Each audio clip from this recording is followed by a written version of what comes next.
huku mitaani tunakokaa wako watu wamechimba visima vyao binafsi kwa miaka mingi sana, na wamekuwa wakisaidia jamii inayowazunguka kuweza kutoa hiyo huduma.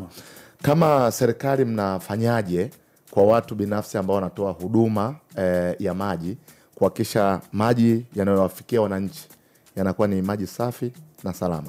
Jukumu la Wizara ya Maji ambalo limepewa na serikali na kuasisiwa kwa hii Wizara ya Maji ni kutoa huduma kwa wananchi, ndio jukumu la msingi. Lakini si huduma tu, maji lazima awe safi, salama na lazima awe na ubora. Na si maeneo yote serikali imeweza kufikia. Kwa hiyo serikali inashirikiana na wadau mbalimbali kuhakikisha kwamba inatoa huduma. Kwa hiyo kwa mfano katika kila maeneo ya vijijini imepewa taasisi maalum inaitwa RUWASA. Okay. Na maeneo ya mjini kuna taasisi maalum zinaitwa mamlaka za maji. Kwa mfano Dar es Salaam tuna mamlaka ya maji inaitwa DAWASA. Ukienda Tanga kuna mamlaka ya maji inaitwa Tanga UWASA. Ukienda Arusha kuna AUSA. Ukienda Mwanza MWAUWASA. Kila mkoa.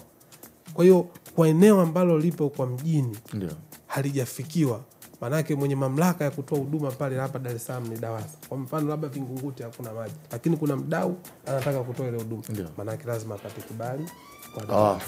Kwa sababu lolote litakalotokea manake inawajibika ni serikali. Kwa hiyo lazima tuweze kujua ubora wa huduma unaotoa, lakini gharama unaweza ukaja ukatoa gharama zikawa kubwa, wananchi wakashindwa kuafford, ili kuhakikisha kwamba tunashirikiana kwa pamoja